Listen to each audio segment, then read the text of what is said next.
All right, everybody, welcome back to Skywatchers Radio Live once again, as always, on the Dark Matter Radio Network and PSN Radio.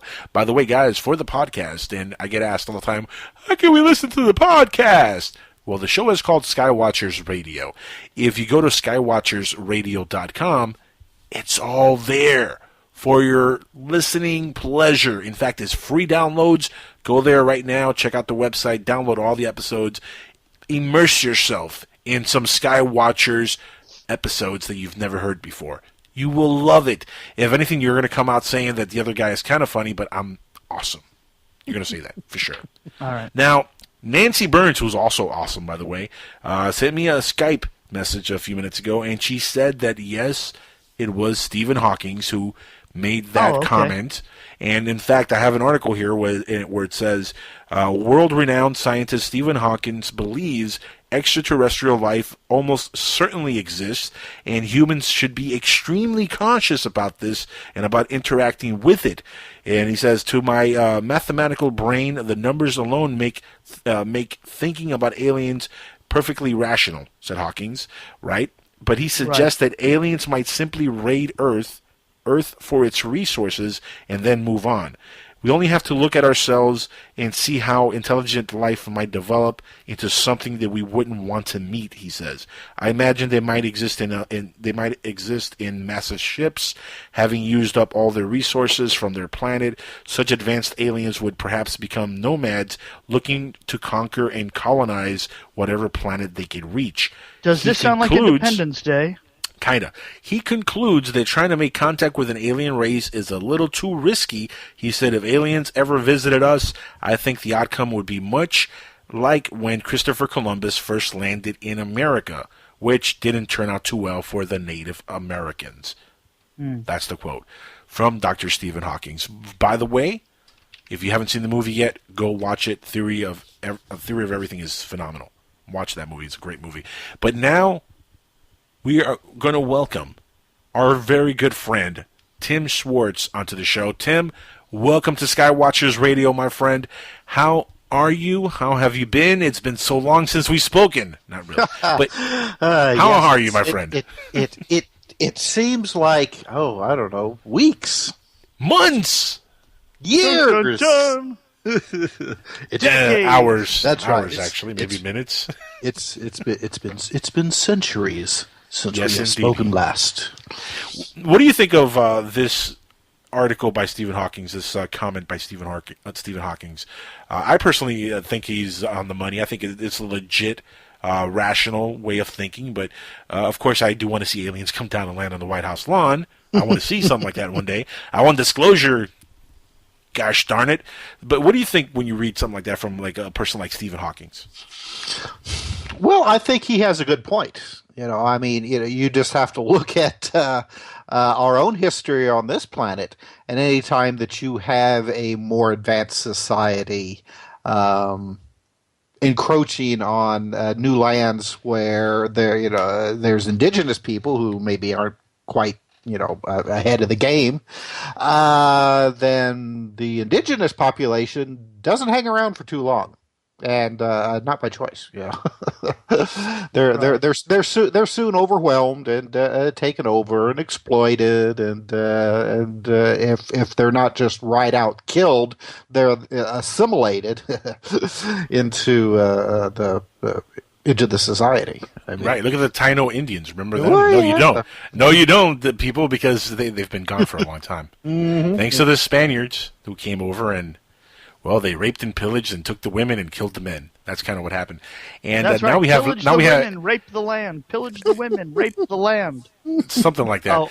Now, because of that incident, we have what we call Latinos. Okay. That's just a little joke, man. It's a little Latino joke. I don't know how to comment to that. There is no way to comment to that, my friend. I'm back to buying a vowel. That just does not. There you go. So I think that Stephen Hawking, I think he has a very good point. Myself, I kind of like to think of the universe more along the lines of The Hitchhiker's Guide to the Galaxy. Yes. I mean, that's the way of seeing it. Yeah, to me, that's how I think the universe probably actually operates.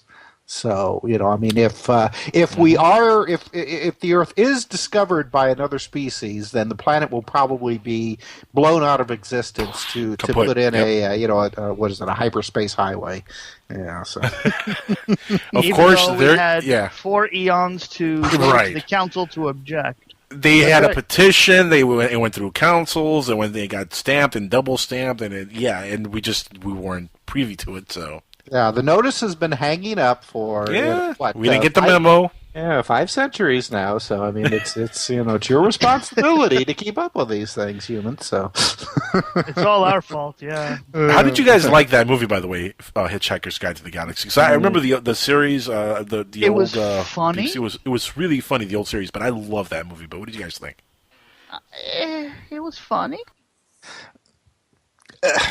If I hadn't read the books and I hadn't seen the BBC version of it, then I would have liked it. But I was disappointed in the movie because it kind of went off on its own tangents. But that's a complaint I have with a lot of movies based on books. Is that well, I mean, a movie is a creature all of its own. I mean, it's very rarely are you going to have a movie that's going to follow a book completely. So, but I would love for somebody to do Hitchhiker's Guide to the Galaxy that fits a little bit more closely, with the book, whether or not that's possible or not. Well, here's the thing, though. I remember the old series, and I mean, when I saw the movie, there was a lot of stuff in there. There was almost lifted directly from the old series. Mm-hmm. I mean, the way even some of the stuff was shot was very, very similar. And I personally loved Mos Def in this thing. I mean, he was absolutely brilliant. He was, yeah. I mean, I think, in fact, I was saying this for a long time, by the way, that I would love to see Mos Def, who played Ford Perfect, or Prefect. Sorry, Prefect, Ford Prefect. yes. Yeah, I would love to see him maybe be the first American, African American doctor on Doctor Who, because the way he played that part, it was Doctor Who. It was very doctorish, about that. Yeah, you're right. I hadn't thought about that. He has his companion, right? Mm-hmm. True, yeah. Mm-hmm. He has a companion, just like the Doctor, and Arthur Dent is his companion. Obviously, it's a guy, not a girl, but still, I think he would be cool in that part. He's a great actor too, by the way, Mos Def. Really, really great actor. I liked the movie, though. I thought the movie was really, really cool. And Warwick Davis is in it. Anytime you can get a job for Warwick Davis, I'm cool. Well, I mean, the way that they conceived, everything, I mean, gosh, I can't remember the way that the ship traveled across the universe. I can't think of the drive that it had. Improbability drive. I love the way that they showed that. It's yeah. And so I do. I mean, I think that is probably the way the universe actually works. Very, very much like Hitchhiker's Guide to the Galaxy. Do you think that if they blow up the planet accidentally, they could rebuild it like they did? Because the builders just rebuild it again. Well, Doctor Who restarted the universe. So, he rebooted the universe. Yeah, that's he did. Right. That's right. So, and it's funny, they actually called it rebooting the universe when he did it. Stranger things have been known to happen in this universe. That's right. Indeed. What do you guys think of Sam Rockwell, by the way, as Zaphod Beeblebrox? Zaphod Beeble. I liked him better in True Blood, and I was really impressed with him in the movie Moon. Okay, but did you like him as Zaphod Beeblebrox? No. Man, you're a Debbie Downer tonight. Jesus. Well, okay. I like the way that he portrayed the character. I like the way that they portrayed his second head, which it definitely was historical. It was a lot better than the BBC version, Yes. Which, face it, they didn't have the funds. So. It was the BBC. Yeah. Right. It's all their fault. Actually, you know what I would have liked to have seen from the BBC actually turned into a movie? What is it, Day of the Tripods? or the series Tripods. Tripods. Did the BBC do that one? I think it was BBC. Was it? I'm not sure. I don't remember even seeing Either that or it was CBC, Canadian. I think it was BBC though. Their budget must be even lower than the BBC's. Jesus. Well, actually, We pay you Canadian bacon, eh? Didn't Canada Broadcasting or one of the subsidiaries do Lex? yeah, they did a good job on Lex. Yeah, Lex. Farscape. Farscape. Right. Had don't forget the entire Stargate stuff.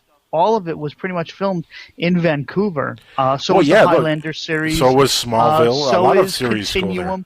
go there. Continuum's a great show. That is a good show. Yeah. Yeah. I've only recently gotten into Continuum, and it's a really, really good series. I haven't had a chance to see Continuum yet. Yeah, half the Sci-Fi Channel lineup is coming out of Canada. All their new because shows. it's cheaper to shoot up there. That's why. I mean, You're Smallville. right, it is. Yeah, Smallville shot up there because of that. That's because half of Sci-Fi Channel's lineup is made by Asylum Pictures. Yeah.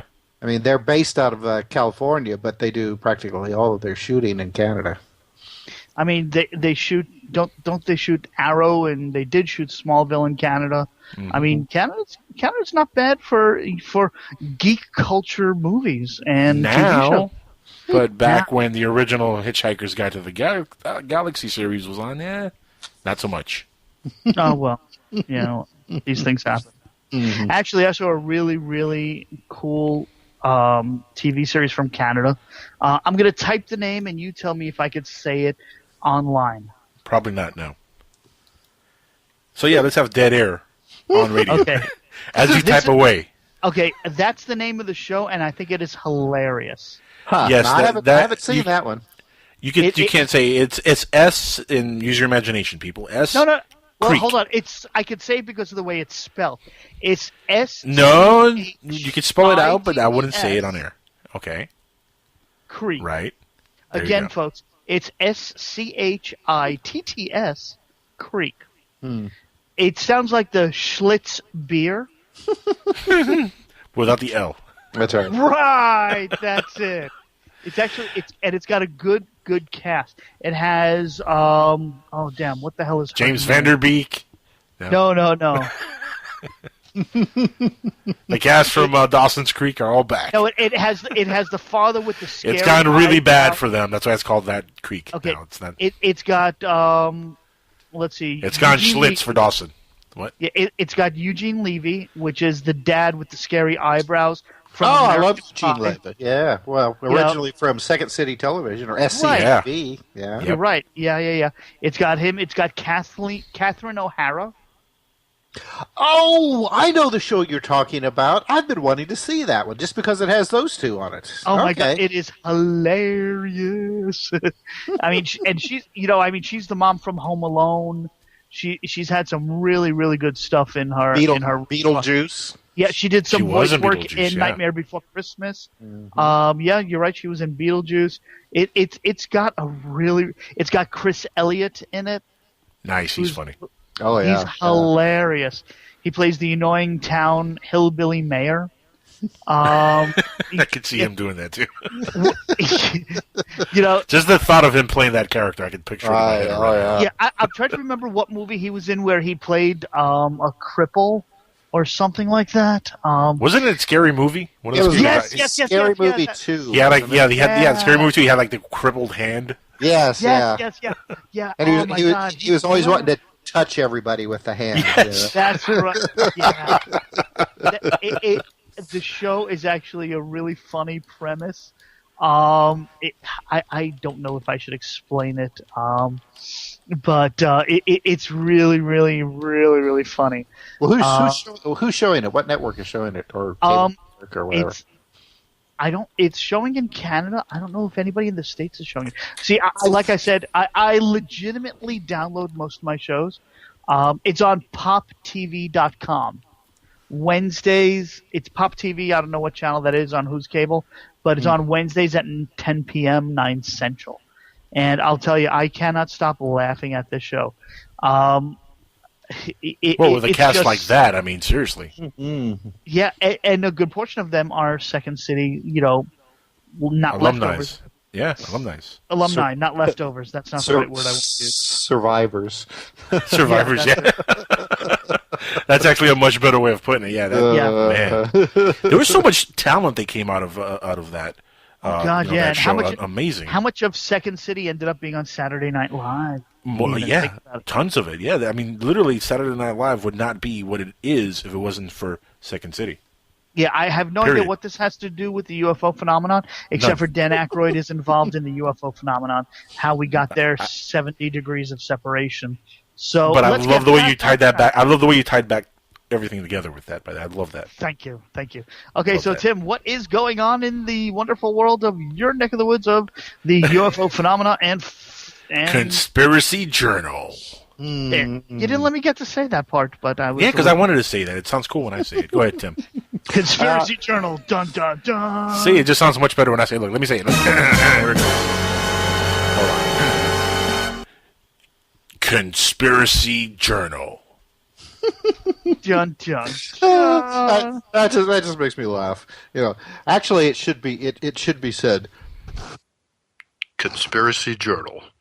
Everything that they don't want you to know. You sounded a little bit like Mike Mott there for a second. You two been hanging out a little too much there, Tim. Too well. Mike Mott minus the southern accents. Right. Yeah, rather I just have this, that's absolutely accentless Midwestern accent. Yeah, that's not go Middle Eastern there. Ixnay on the Middle Eastern stuff there. The other guy here got into a little trouble a few weeks ago with the Middle Eastern stuff, and shout out to our Middle Eastern fans. We love them. I'm gonna skip and pass, and I'm gonna keep my mouth shut on this one. So. Yeah, it's probably a good idea. Okay, so what is new and cool in the world of UFOs happening? And conspiracies? Well, absolutely nothing. That's it. Oh, okay, great. All right, folks, we're done. Good night, everybody. That's all right. Good night, everyone. It's a wrap. No, seriously, what's the latest in Conspiracy Journal? I mean, has there been any updates recently? Oh yeah, well, the Conspiracy Journal newsletter, it comes out every week. So I mean, there's always something interesting. I mean, I've got stringers all over the world who send me stuff every day. I mean, I get up in the morning and my email box has exploded sometimes. A lot of times people will send me the same stuff. Kind of like the a-hole issue, right? It gets clogged up and then it gets backed up. And it's just terrible. And it spews and you got the DH-RIA. Like, nobody wants that. Well, there was the case in Utah where, the mother and her baby drove off a bridge and the mom died and the baby was still calling out of.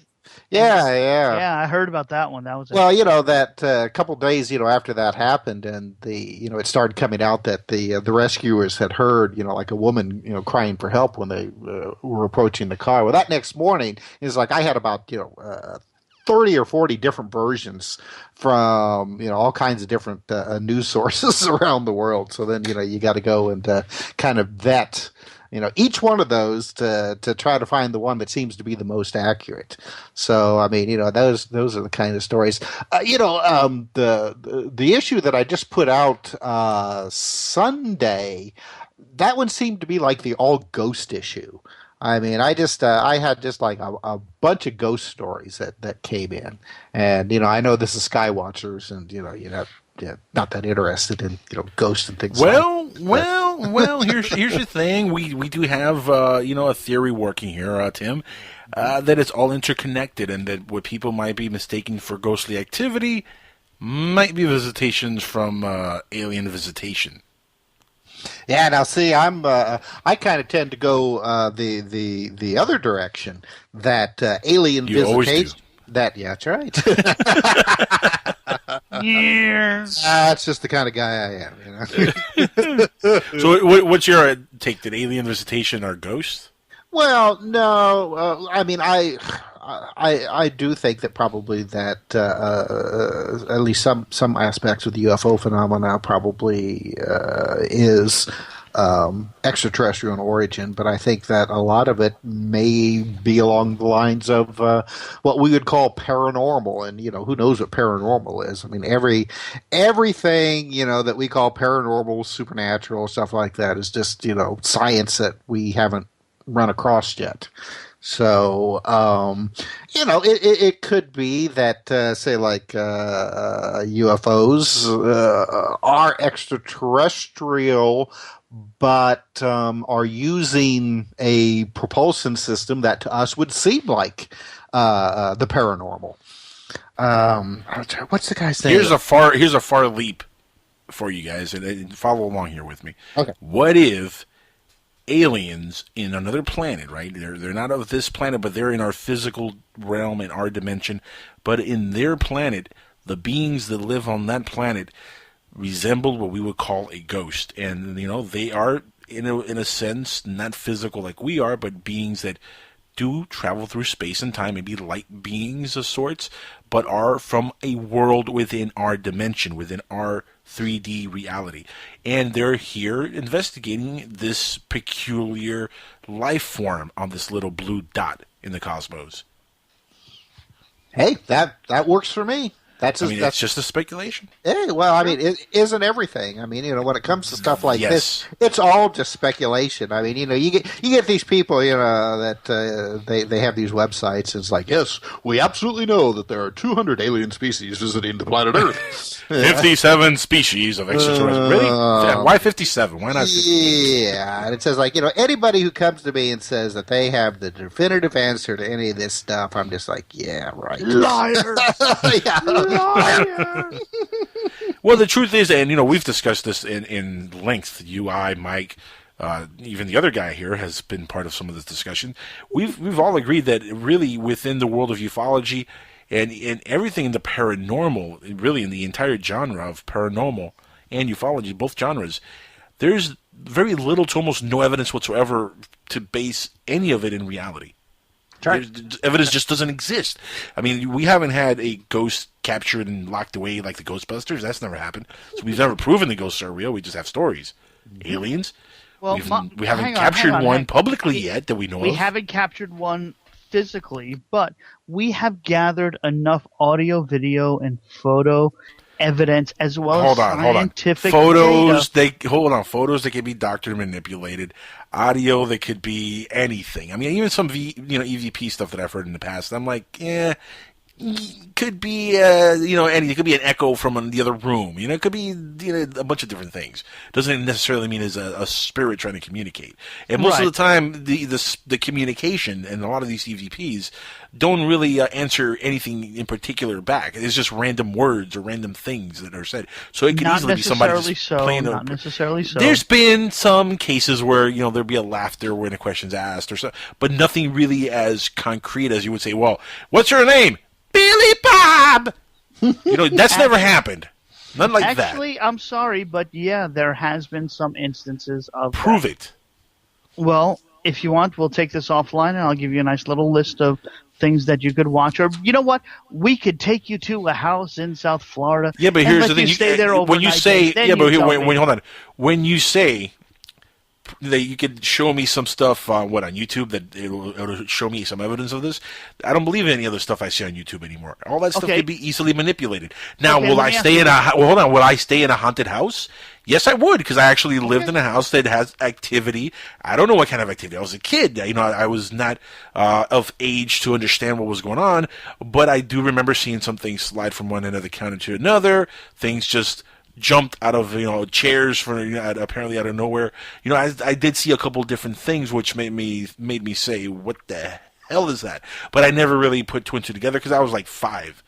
But I hear stories from my brother. I've heard stories from my father and mother who were completely freaked out and moved out of this home because of what they experienced. But I didn't experience anything like bashing, over the head by an object from a ghost or tugging on my bed sheets at night or anything really physical. Like, I never really experienced it personally, but I did see a couple things slide around. One thing flew off a chair. But again, that could have been anything. It could have been my overactive imagination as a kid, for all we know. Hang on, I gotta wake up. I'm sorry. But if you have a house that is legitimately haunted, yes, I would go and spend the night there. I'm not afraid of it. Okay, but we can arrange that. Hang on. Let's make that happen. I would love to be part of that. The point I want to make with this is that, I mean, you may actually experience all this stuff. I mean, I know I have. I mean, you may actually see full-bodied apparitions, like dancing in front of you and all of that. Who's to say that is because the popular interpretation is that's a spirit of somebody who's passed away. Says who? Right. It could be anything, and I don't mean anything. I mean it's not like a Scooby-Doo cartoon where the old guy next door. Scoob. Yeah. What is that, Scoob? Where the old guy next door it's a ship. knows that there's gold buried underneath your house, and it's like I would have gone away with it too. It wasn't for you pesky kids, meddling kids. By the way, the new Poltergeist movie's coming out. Yeah, it looks great too. By the way, I've seen trailers to that, so I'm interested in seeing it. But what I'm saying is, just because it's a paranormal phenomenon doesn't necessarily mean it has to be, spirits of the dead or extraterrestrial. No. I'm not arguing that. I'm not arguing that, but what I am arguing is that science and recording technology is finally at a stage where we can record we might not be able to explain what it is, but we can record the anomalies in the environment through photo, video, audio, and scientific data recording. And unfortunately, I've yet to see anything that tells me, yep, that's a ghost. Yep. Oh, and they've been able to do that for a long time. In Europe, especially in the 1980s and early 1990s, they had the whole. We have EVPs here. They had the was ITC. I can't remember what it stood for.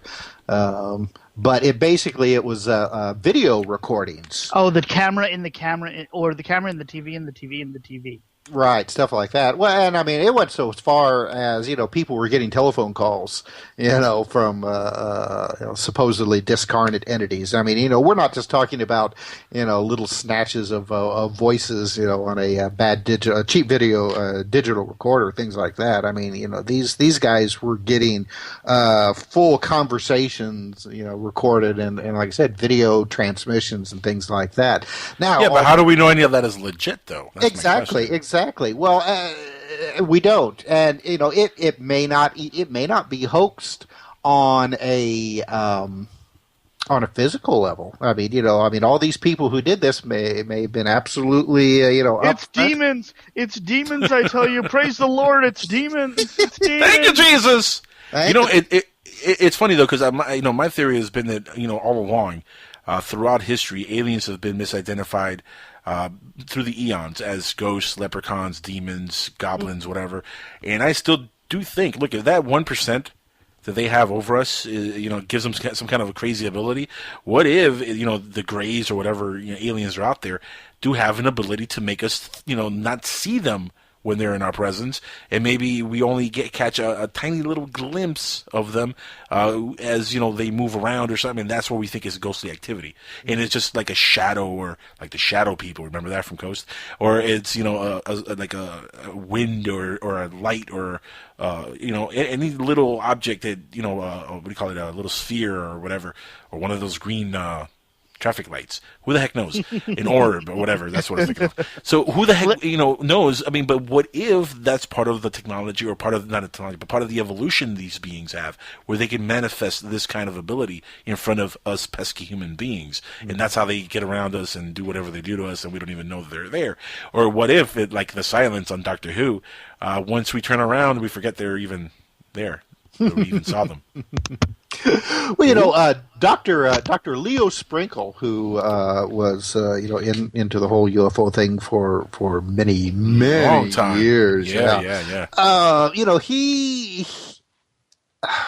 He believes, and I guess that he's had some, people who allegedly, have had, contacts with extraterrestrials, that the propulsion system that these things use is, like a hyperspace or interdimensional propulsion system, but it actually travels through the planes that we would refer to, in spiritual jargon as like the astral planes. The place that supposedly our souls go to when we The pass neither away. region. The neither region, yeah. Right. And that these creatures, I mean, all the since they easily can navigate these areas, are also very familiar with, I guess, our passed on loved ones and things like that.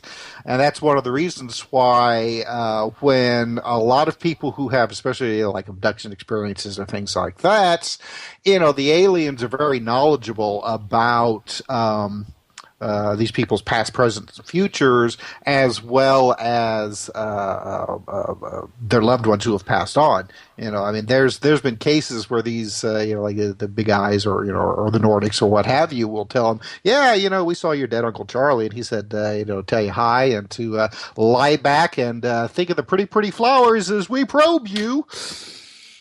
Oh yeah, thank you. Thank you very much. Thank you, Uncle Charlie. Even after death, you're probing me. That's Bastard. right. Wait, Uncle Charlie, how'd you get into heaven? You were probing me when you were alive. Oh, that's just wrong. Oh, that's right. You work for the church. I'm sorry. Oh, that's Yeah, that's a good one. Huh? You like Oh, that's gotta hurt. that? Sorry, religious folks. It's true. better than a blast from the a-hole. So. Well, it's a blast, all right, against the church.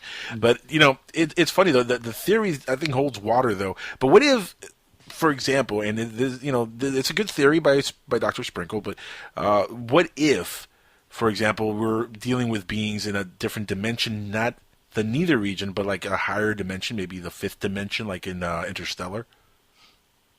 I mean, that's possible also. I mean, the thing is, anything is possible. That's the My point question is if that's the case, how do they have such specific knowledge about people that they're interacting with? Oh, that's very easily answered. If they're dealing, if we're dealing with beings on a different dimension, okay, they might not operate on the same kind of space and time that we do. Maybe to them, space and time is not a linear thing. It's happening all at once, and they can pull information from wherever they want and use it as they will, as they need to. I mean, who knows what these beings are like in another dimension? If there even is another dimension, even that's still a theory. The thing is, and this is where I get to, and I always bang my head against the wall because it's so frustrating. It's all theories. Everything. You're right. None of it is provable. Not even string theory is provable. That's why it's called string theory. Right. I mean, we're seeing certain things with quirks and certain things with, the collider. Quirks and quarks and we're seeing certain things that it makes us believe that maybe there could be, but we still can't prove it. That's the problem. Mm-hmm. Yeah. Sad, but it's true. It's a sad statement of science, but a lot of these scientists get paid millions of dollars. Well, maybe not millions, but hundreds of thousands of dollars. Some of them maybe millions. I don't know. But they get paid a lot of money is the basic point here. And for the last 100 years, have they done anything other than come up with theories, most of these guys, most of these people? No. It's just it's just theories when it comes to this stuff. Nothing is ever provable. I mean, it's sad but true. And you would think somebody like Stephen Hawking has an awful lot of time on his hands to think about this stuff and have it written down. Yeah, well. Surprise! Maybe not. Well, I mean, it would really surprise me if sometime, in my lifetime that, the extraterrestrials do land on the White House lawn or whatever. I kind of have the feeling that the whole UFO phenomena is just always going to remain just out of our reach. I don't know. I mean, the way that the phenomena interacts with people and has interacted with humanity from the very, very beginning, it just always seems like we're gonna grasp it, we're gonna get a hold of it, tomorrow, it's just and then it changes and moves away and becomes slightly different. And then we're back to we're back to the beginning again. And I don't know. I mean, maybe that is just part of the guiding force. Well, or maybe it's how we evolve. Maybe there's something built into the universe that does stuff like that too. It's just kind of like a giant cosmic. I can't say that on the air, but just a cosmic poop shoot. Yeah. But it keeps us continuously moving forward, kind of like a shark. If we don't move forward as a species, we're going to die. I mean, right. I don't care what the Republicans say. We can't go back to the way it used to be. We got to keep moving forwards. And right. I think that there may be a guiding force in the universe, maybe not even intelligent like like we think of as intelligence, but for some reason it continuously prods us to evolve and to move forwards. I mean, we're not. Well, we're not, you can even say that's human nature, though. You can say that's human nature to just want to move forward and evolve, and it's a curiosity that we have as a species. But there seems to be an outside force too that prods us along, and I mean, right now we're seeing it in the form of UFOs and extraterrestrials. But 200 years ago, it was seen as like angels or demons or what have you, and supernatural elements. 200 years from now, who knows how it will manifest itself? It'll be just as big a mystery 200 years from now as the UFO mystery is to us now. I hope not. It'll just change. People will probably look back and say, "Hey, the 20th and 21st century idiots. They believe that UFOs are from other planets. They believed the planet was round." That's right. Well, yeah. Wait, what do you mean it's not? Mm-hmm. Who knows? It might. Watch this. 200 years from now, there is going to be a hollow Earth fact, not a hollow Earth theory. That's possible. Actually, didn't they determine the planet's not round exactly? It's more like a egg shape. Egg shape. Egg shape. Yeah, exactly. So it's not a sphere exactly, but close enough, I guess. Well, if you took the water off, someone actually did the modeling. It's definitely not round with the water. We look like a freaking asteroid without water. Right, which makes sense. The only thing that's really spherical, funny as it is the moon, which always lends to the question of is that artificial or not? Uh-huh. That's come up again. That's been making the rounds this week. On some of these news services. I saw a posting about that recently, where they had like a diagram of what the inside of the moon would look like if it was some kind of a base or ship. Is that what you're talking about? That's no moon. It's a Death Star. Pretty much, yeah. Well, you think about how the moon orbits the planet. And the way that it's positioned so that it always just keeps one face, one side facing the Earth, and that it is just at that perfect spot that when it creates a solar eclipse, it completely covers, the sun. And it's hang on. Also, don't forget, it is the only moon in the entire solar system that acts this way as well, too. Mm-hmm. Right. So, and compared. And compared to its planet,